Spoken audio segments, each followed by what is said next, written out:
Hi all YouTube, it's ACDodd here again, and I thought I'd just do a little quick video on what I found and what I found are the most common problems with people and SU carbs after my year of tuning.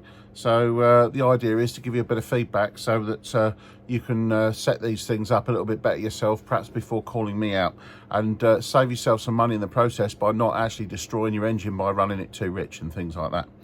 Anyway, to this end, we're going to look at SU carbs, and in particular, my brand of SU carbs, because also in this video, I'm going to introduce someone who's new to the tuning scene, but is very much up and coming, and not in this country. So it's an American, but we'll talk about that a little bit later. First off, let's talk about these HIF carburetors. Okay, so a lot of Mini owners have, certainly in the UK, HIF carbs. They also can be running HS carbs. There's a very poor example. That's obviously in for a rebuild. That's a HS4. This is HIF44, which is partway through rebuild with me. It's still got its tabs are not folded down yet because I haven't finished it. But the point is, the reason why we're talking about this today, because I just wanted to use this as an example of what to do when you're working on the carburetors, on the engine, trying to set them up for the first time, etc. Now, I've already done a video on bench settings, so when you rebuild these, what settings to actually put these to on the bench, so when you put it on the car, it'll at least start. What I'm going to do today is really look at the settings once it's on the car to get you running, what to do to give you a sort of a baseline, but moreover, what to do to not cause yourself a problem where you're washing your rings out, because this is an immensely common problem to the cars I'm certainly coming to see, or the cars that come to see me at car shows. People turn up and they're running far too rich and damaging the engine and costing the owners money, a needless expense. And obviously damaging the engine means the potential of the engine's performance drops off because it takes the edge off the ring seal, etc. So it's actually really important, and it's one of these things that's overlooked in the UK. So anyway, I ramble on. When these things are running, there's a couple of adjustments that you need to look at. One of which is the idler screw on there, which when you turn that with a screwdriver, opens and closes the butterfly and just gives you an adjustment of idle speed. The other one that's closely associated with that is on the choke, which is there. That's the choke lever. And then on the side, you'll notice on that lever, there's a little arrow. Okay, I'll just show you that. There it is. And that's the fast idle setting. So that's set when you move that arrow to the middle of that screw where it's pointing out now. You turn that screw and then you use that to give you the RPM you want during cold running. And that way, when you open the choke, it also opens the throttle to give you an amount of increase in air as well as increase in fuel mixture. All right, that's actually critical to get a smooth running and a proper functioning choke. A lot of people overlook that one. Now, then we come to the main culprit. This is the mixture screw, okay? So put it in there. You turn the screwdriver clockwise, like that, or anti-clockwise, okay? And that changes the mixture. So winding the screw inwards richens the mixture. Winding the screw outwards leans the mixture. So it's opposite to something like a Weber or what you get on, you know, conventional screwjet carbs. Now, the important thing to note is a lot of people use that mixture screw as their means of tuning the carburetor.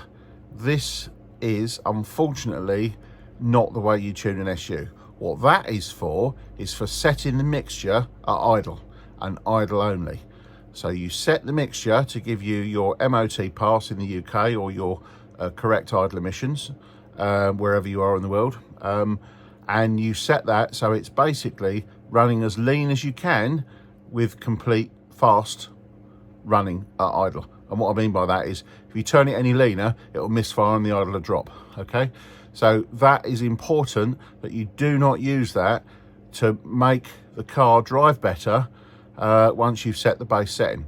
Because what happens is, if you take the car out and drive it, the problem you'll get is, if the needle's not correct, you'll get flat spots. And the temptation is to come out and turn that screw up to put more fuel in, to obviously get rid of the flat spot.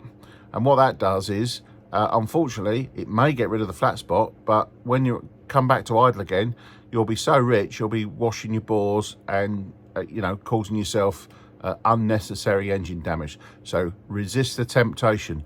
If you set this idle as it's supposed to be set and your emissions are correct and the car doesn't drive properly, it's because the car or the carburetor still needs tuning, and that's done by the selection of the carburetor spring, the profile on the needle, and the damper and the damper oil. Okay, they all still need to be set up.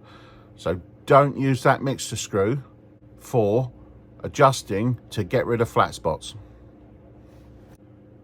Here's my HS4, just a quick go through the screws. Idler screw on the top, mixture nut underneath. Okay, so it's that one there. Okay, and the same applies as it does to all to the HIF and in fact any other carburetor, SU carburetor. Do not adjust the mixture to make the car drive properly.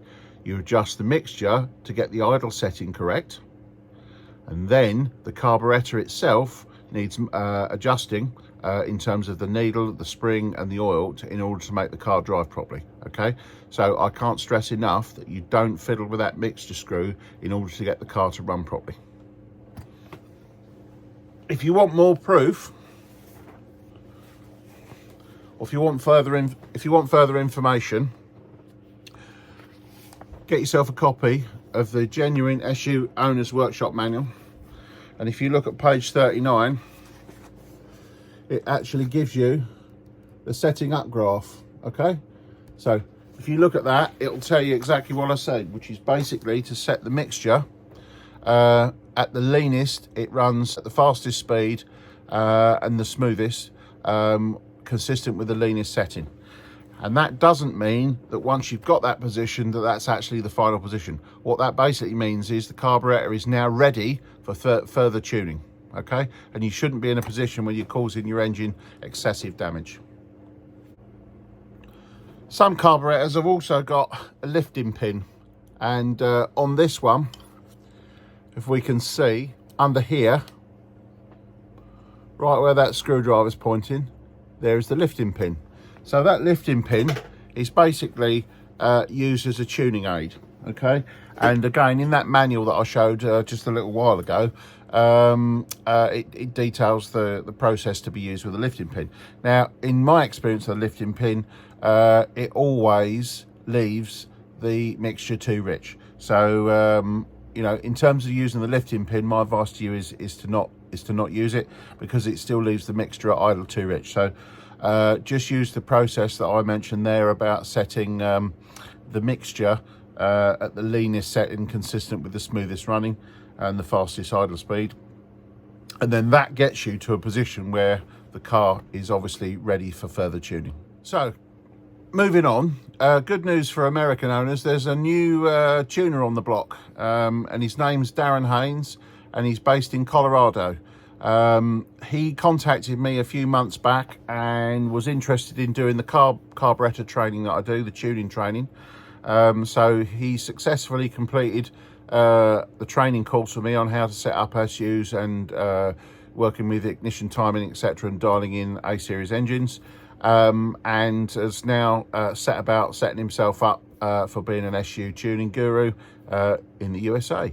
He is the only one currently in the USA that's done the training, and he's already getting excellent results using his newfound skills.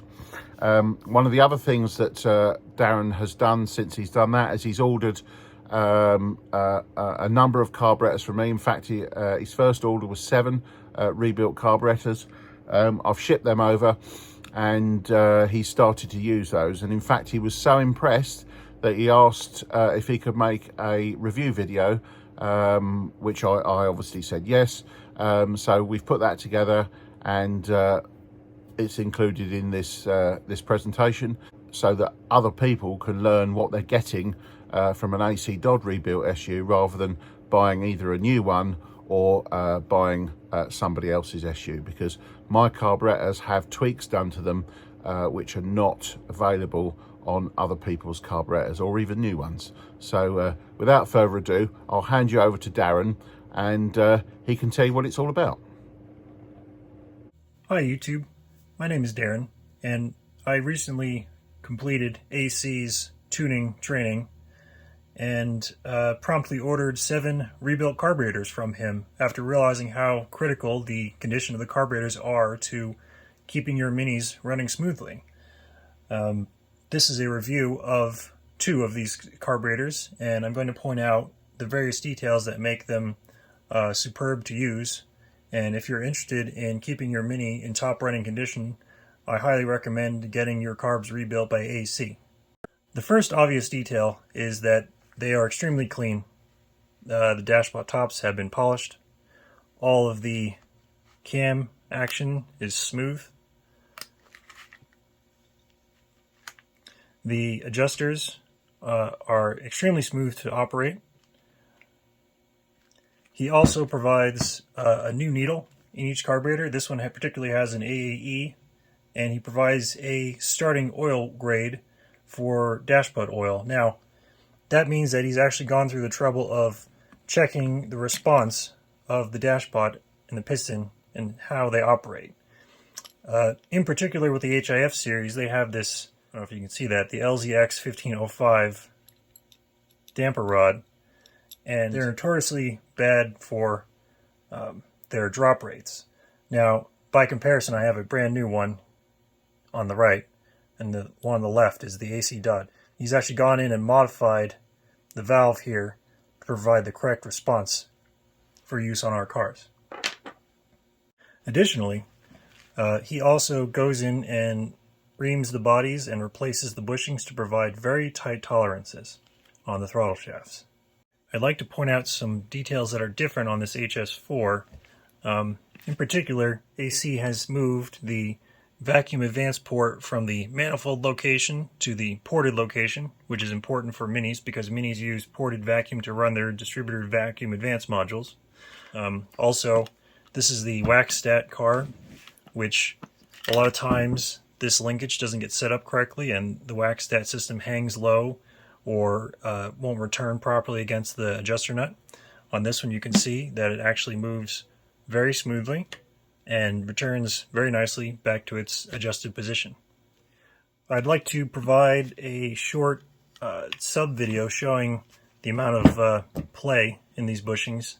I can barely feel it, but I will put a dial gauge on this and show exactly how much slop or lack thereof is in these bushings, as well as provide a comparison to old worn out one. What I have here is a dial indicator gauge set up to measure the amount of play in the throttle shaft bushings on the ACDodd carburetors.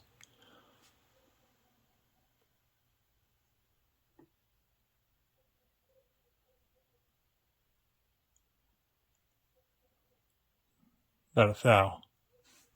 For comparison, here is an HS2 that I removed from a customer's car.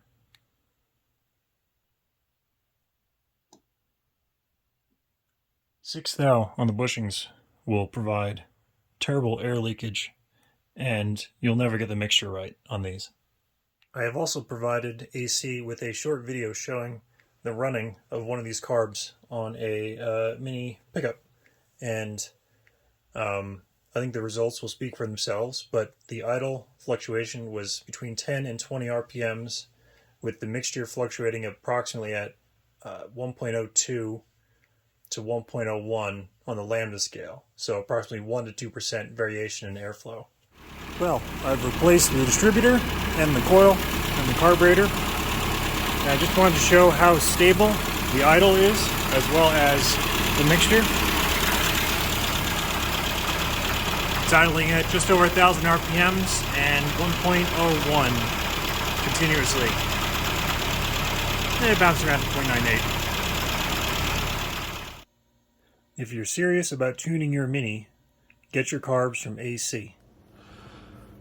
Well, as you can see there, Darren was actually quite impressed with the carburetors, and interesting to note that engine was fitted with 0.8 ohm coil and a variable dwell dizzy, which is basically what you'd have from a sort of a late 80s, early 90s car, and obviously it's a much older car that was fitted to, but as you can see there with the lambda reading, that car was actually running fuel injection clean. So it is possible with the engine in good condition and the right parts fitted, and obviously a carburetor working properly, to pass strict emission limits. So yeah, anyway, Darren was impressed with that.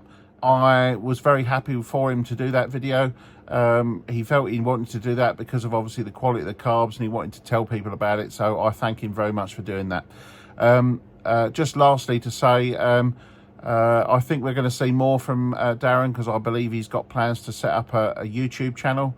So I'm sure we'll have yet another source of tuning A series in the future, as well as my popular on the road tuning. I think Darren's got a plan to do at least something similar.